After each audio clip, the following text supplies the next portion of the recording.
Hello, and welcome to another broadcast with Gian. Watching this program, you are going to be inspired, challenged, and enlightened. Now, let me introduce to you our host, Gian.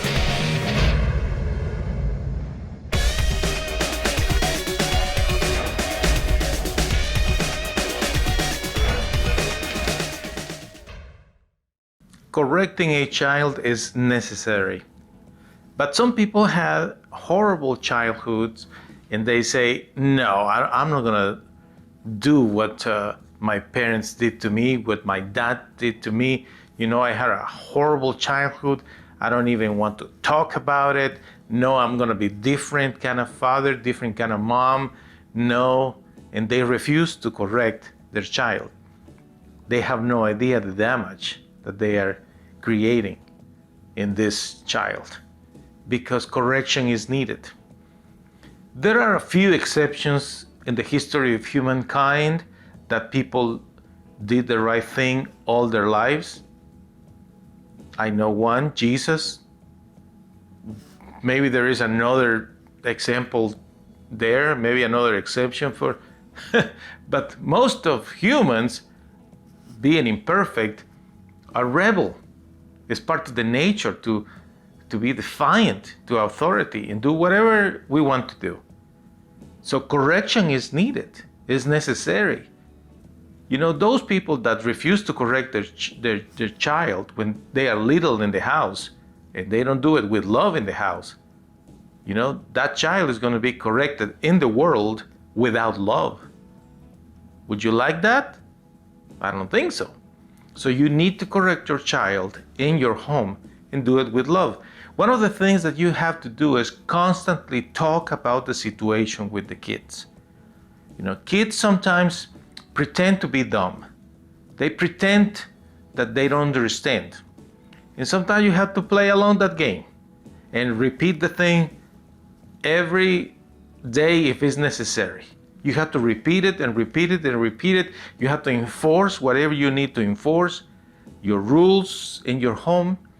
So it requires a lot of effort, mentally, emotionally, and of course physically, because you have to say it and sometimes show it constantly to a point where you feel exhausted. I get that. You know, I'm a father. I understand what I'm saying.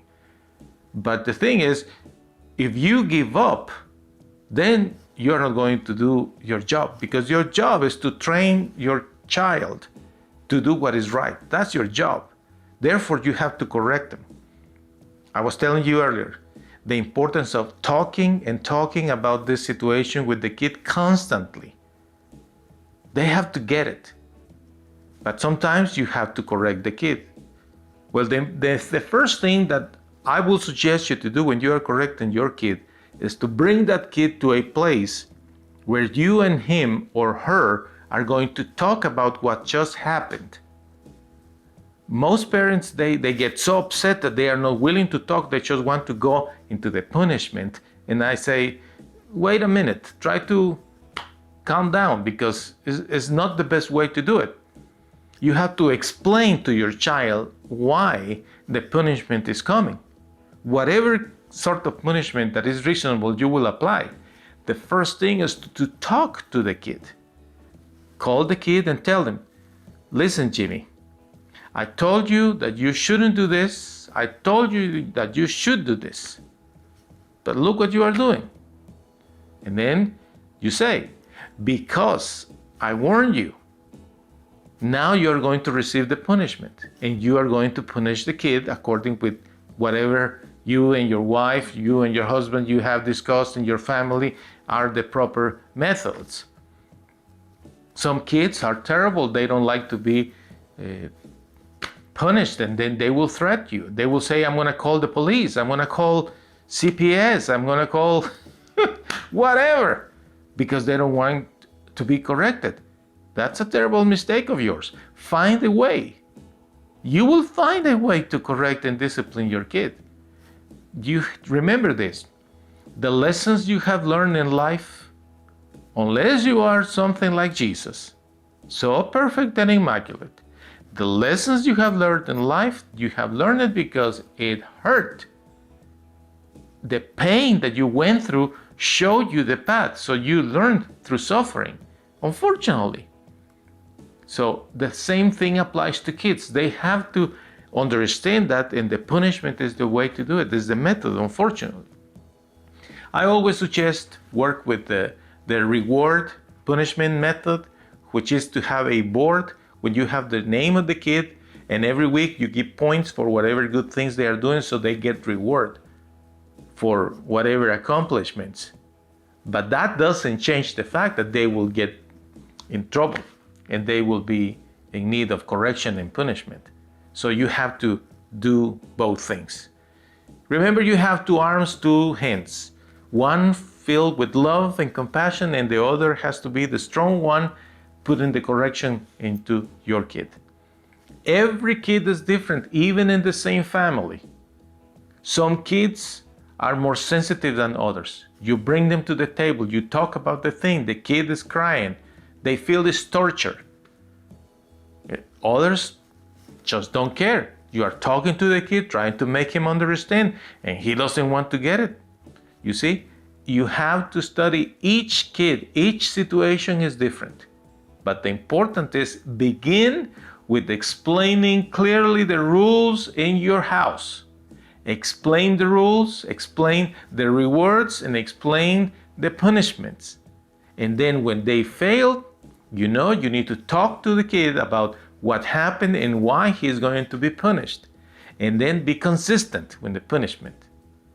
If you say to the kid, you are not going to use this thing for this period of time, you have to keep your word. Because if you are weak and you're going to change your mind about the punishment that you are giving to the kid is not going to believe you. It's not going to work.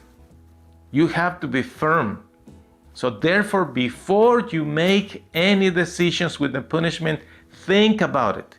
How long you are going to say no to the kid to have access to these things? How long? Is it worth it? What the kid is going to be doing if you take these things away from him? So think about all these things. You have to be smart, my friend. You are the adult. You are the adult. You need to control the situation in your home, not the other way around. Kids are smart, but you should be smarter. And if you feel that you just can't figure it out, talk to another parent. Talk to your parents. Talk to other adults and tell them, this is the situation that I have in my house. My little boy is doing this, my little girl is doing that, my teenager is doing this, my teenager is doing that, etc. You have to put order in your home. Correct your kid in your home with love, rather than the world correcting your kid later in life without love. So I'm going to leave you with this little joke. This guy said one day, I'm struggling with my teenagers. I really don't know what to do with them. They are really rebels. Thinking about it, I reflect on the story of the Bible about Satan being kicked out from heaven because he rebelled against God. In my meditations, I came to a conclusion, he said, that Satan was 16 years old when he did that. Good night. Thank you for watching another broadcast with Gian. The schedule of this program: Tuesday, Wednesday, Thursday, and Saturday at 7 p.m. Central Standard Time. Check the website mygiancarlo.com for more videos. We hope to see you soon.